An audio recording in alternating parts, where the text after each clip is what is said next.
ওনার চরণে আমার সশ্রদ্ধ শতকোটি প্রণাম। সশ্রদ্ধ প্রণাম নিবেদন করব। এই কামারপুকুর থেকে মাত্র 3-4 কিলোমিটার দূরত্বে জগৎ জননী মা শ্রী সারদা দেবী, ওনাকে আমার সশ্রদ্ধ প্রণাম। প্রণাম জানাবো ঠাকুর শ্রী রামকৃষ্ণ দেবের যোগ্য শিষ্য, যে ভারতবর্ষকে, সারা পৃথিবীকে, ভারতবর্ষের যে গৌরব, ভারতবর্ষের যে ঐতিহ্য, ভারতবর্ষের যে সনাতনী কালচার সারা পৃথিবীর বুকে যিনি ছড়িয়ে দিয়েছিলেন, সেই বীর সন্ন্যাসী স্বামী বিবেকানন্দের চরণে আমার সশ্রদ্ধ প্রণাম। মঞ্চে উপস্থিত আছেন বিশিষ্ট সমাজসেবী তথা তাজপুর সরস্বতী শিশু মন্দিরের প্রধান আচার্য সম্মানীয় নিতাই নায়েক মহাশয়কে আমার সশ্রদ্ধ শ্রদ্ধা জানাবো আর এক বিশিষ্ট ব্যক্তিত্ব, যিনি দিন রাত সমাজের স্বার্থে, দেশের স্বার্থে, দশের স্বার্থে সেবা দিয়ে চলেছেন, সেই সম্মানীয় নীতেশ নায়েক মহাশয়কে শ্রদ্ধা জানাবো। আর এক আমার প্রিয় দাদা, কিছুক্ষণ আগেই অনুষ্ঠান সঞ্চালনা করছেন, যিনি সঞ্চালকের দায়িত্বে আছেন, আপনারা সকলেই জানেন উনি একটি উচ্চ বিদ্যালয়ে শিক্ষকতা করেন। সেই সাথে সাথে উনি মঠ মিশন থেকে ধর্মীয় প্রতিষ্ঠান তথা সমাজের জন্য উনি অনেকটা সময় ব্যয় করেন এবং দেশের দশের কথা প্রতিনিয়ত চিন্তন করেন। এই রকম একজন ব্যক্তিত্বকে শ্রদ্ধা জানাই। সেই সঙ্গে সঙ্গে শ্রদ্ধা জানাবো এই কামারপুকুরে পুণ্যভূমিতে যে সমস্ত মানুষ জন্মগ্রহণ করেছেন, যারা আমার থেকে বয়সে বড়, তাদেরকে আমার সশ্রদ্ধ প্রণাম, সমবয়স্কদের আন্তরিক অভিনন্দন এবং ছোটদের ভালোবাসা। কিছুক্ষণ আগে আমার পূর্ববর্তী বক্তা অর্থাৎ নিতাইদা বলছিলেন যে আজকে বাজেট অধিবেশনে আমি সকালবেলায় যখন বাড়ি থেকে বেরিয়ে যাই, তার আগে দাদার সাথে কথা বলেছি যে দাদা আমি 4 দিন আসবো না, 4 দিন পরে অর্থাৎ 25 তারিখে অধিবেশন শেষ করে তারপরে রাতে ফিরবো।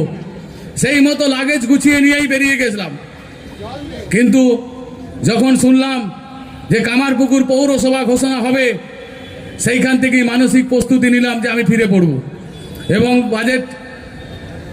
অর্থ বাজেট আমাদের পশ্চিমবঙ্গ সরকারের মাননীয় অর্থমন্ত্রী অর্থ বাজেট শেষ করার সাথে সাথেই আমি বিধানসভা থেকে সোজা বেরিয়ে একদম কামারপুকুরে আপনাদের উদ্দেশ্যে ছুটে এসেছি। আর আস্তে আস্তে এই স্বল্প সময়ের মধ্যে যতটা সম্ভব আমাদের কর্মীদের, কার্যকর্তাদের, কামারপুকুরের আপামর নাগরিকদের কাছে বার্তাটা পৌঁছে দিতে পেরেছি, ততটাই চেষ্টা করেছি।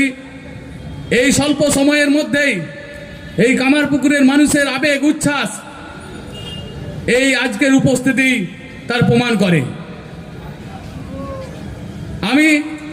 আপনারা প্রত্যেকেই জানেন নির্বাচনের সময় ঠিক আজকে যে ডায়াসে দাঁড়িয়ে বক্তব্য রাখছি, এই ডায়াসে একদিন পথসভা ছিল। সেই পথসভা থেকে আমি ঘোষণা করেছিলাম যে পশ্চিমবঙ্গে যদি পরিবর্তনের সরকার হয়, পশ্চিমবঙ্গের পরিবর্তনের সরকারের আমি একজন প্রার্থী হিসেবে এখান থেকে যদি আপনারা আমাকে আশীর্বাদ করেন, আপনারা যদি আমাকে মনোনীত করেন, তাহলে আমার প্রথম কাজ হবে এই ঠাকুর রামকৃষ্ণ দেবের জন্মস্থান কামারপুকুরকে পঞ্চায়েত থেকে পৌরসভায় উত্তীর্ণ করা। সেই লক্ষ্যে সেই দিন থেকে অবিচল ছিলাম।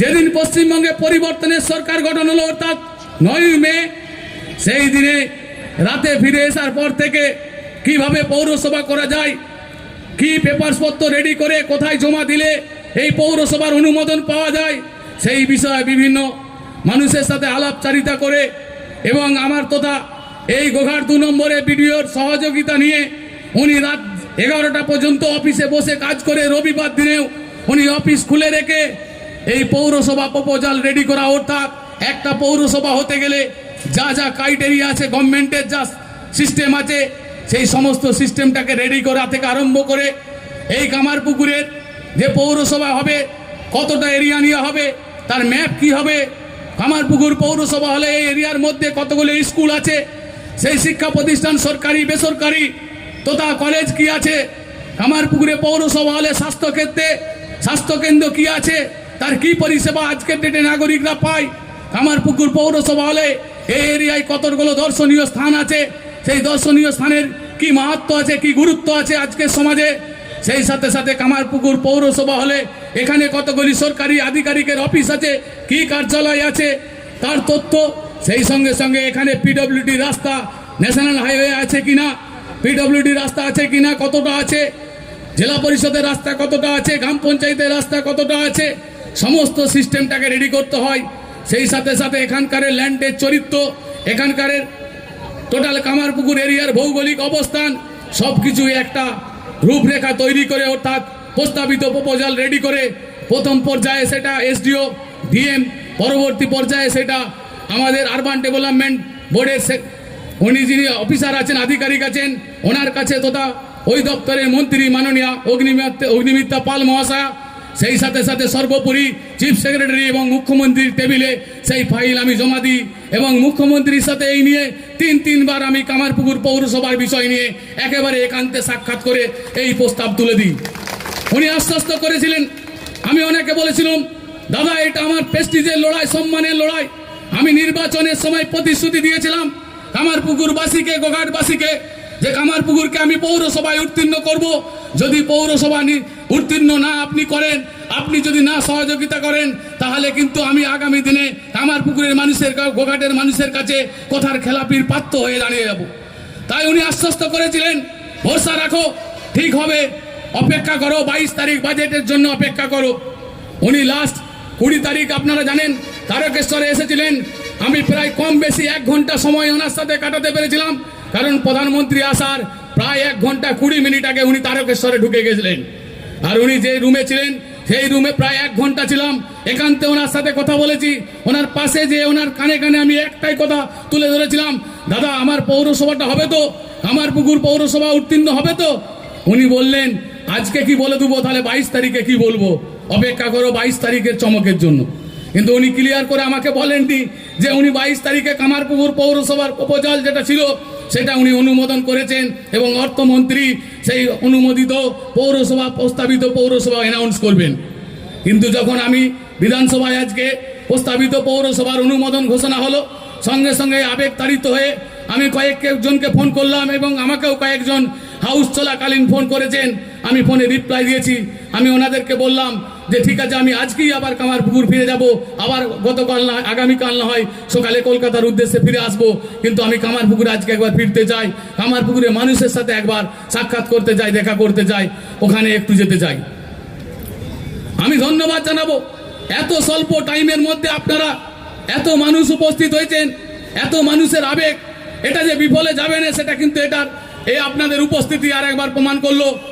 আজকে পৌরসভা হয়েছে, এই পৌরসভায় কিন্তু আপনাদের জন্যই হয়েছে। আজকে যদি আপনারা না চাইতেন তাহলে আমার মতন লোক তো আজকে বিধায়ক হতো না, আমার মতন লোক তো যে কলকাতায় দাবি করতো না, মুখ্যমন্ত্রীর কাছে যে এই বার্তা পৌঁছাতো না। তাই আপনারা এর ক্রেডিট পাবেন, আপনাদেরই এই ক্রেডিট। আপনারা ছিলেন, আপনারা পাশে ছিলেন বলেই আজকে আমি বিধায়ক হয়েছি। আগামী দিনেও আপনারা পাশে থাকুন। আমি কথা দিচ্ছি আপনাদেরকে, যে কথা আমি বলেছিলাম পশ্চিমবঙ্গের মডেল বিধানসভায় পরিণত করব গোঘাটকে, আগামী দিনে সত্যিকারই পশ্চিমবঙ্গের মডেল বিধানসভায় পরিণত করব। আর একটা কথা আপনাদেরকে বলি, গোঘাটের রেল মানচিত্রে আপনারা জানেন ভাবাদিঘি যে কাজ চলছিল সেই কাজ দ্রুত শেষ হবে এবং আশা করছি আগামী দুর্গাপূজার মধ্যেই কামারপুকুর, আপাতত কামারপুকুর পর্যন্ত রেল ছুটবে। রেলমন্ত্রীর সাথে বিশেষ যে কথা হয়েছে, আমাদের বৈঠক হয়েছিল, সেইখানে উনি আশ্বস্ত করেছেন যে দুর্গাপূজাতেই রেল চলবে এই কামারপুকুরে। সেই সাথে সাথে আমি কামারপুকুর থেকে এই কামারপুকুরকে রেলের মানচিত্রে একটা জংশন করার জন্য প্রস্তাব দিয়েছি, অর্থাৎ নতুন 2টি রেলের রুটের প্রস্তাব দিয়েছি। আজ না হলেও আগামী 5 বছর 10 বছর পরেও আপনারা হয়তো দেখতে পাবেন যে বাস্তবে 2টো রেলের নতুন রুট, যেটা হচ্ছে কামারপুকুর থেকে বদনগঞ্জ হয়ে চমকাইতলা হয়ে গড়বেতার রোডের সাথে কানেক্টিভিটি হবে, আর একটা কামারপুকুর থেকে হাজিপুর রামজীবনপুর হয়ে চন্দ্রকোনা হয়ে একদম চন্দ্রকোনা রোডে কানেক্টিভিটি হবে। এই 2টো নতুন রুটের আমি প্রস্তাব দিয়েছি, উনি উত্তর দিয়েছেন। সেই সাথে সাথে গত 4 দিন আগে রেল মন্ত্রক থেকে ফোন এসেছে যে একদিন এই এলাকায় আসবেন, ওনারা আমাকে একটু সময় দিতে হবে। আমি ওনাদেরকে বলেছি যে 26 তারিখের পর আপনারা যে কোনো একটা ডেট নেন, আমি সেই ডেটে আপনাদেরকে সময় দেবো। কারণ সামনে বাজেট আছে, তারপরে আমাদের মোদিজির প্রোগ্রাম ছিল। এই পরিস্থিতিতে দাঁড়িয়ে আমি ওনাদেরকে 26 তারিখের পর ডেট দিয়েছি। আমি আশাবাদী আগামী দিনে নিশ্চিতভাবে রেল মানচিত্রে এই জায়গাগুলোও কিন্তু আগামী দিনে এই রেল মানচিত্রে আগামী দিনে এই জায়গাগুলো থাকবে। উল্টো দিক থেকে আপনারা জানেন যে পশ্চিমবঙ্গ সরকার আজকে যে বাজেট পেশ করেছে সেটা একটা ঐতিহাসিক বাজেট। সেই বাজেট আপামর পশ্চিমবঙ্গের একবার সমস্ত ক্ষেত্রে সমস্ত মানুষের মন ছুঁয়ে যাওয়ার মতন বাজেট পেশ করেছেন।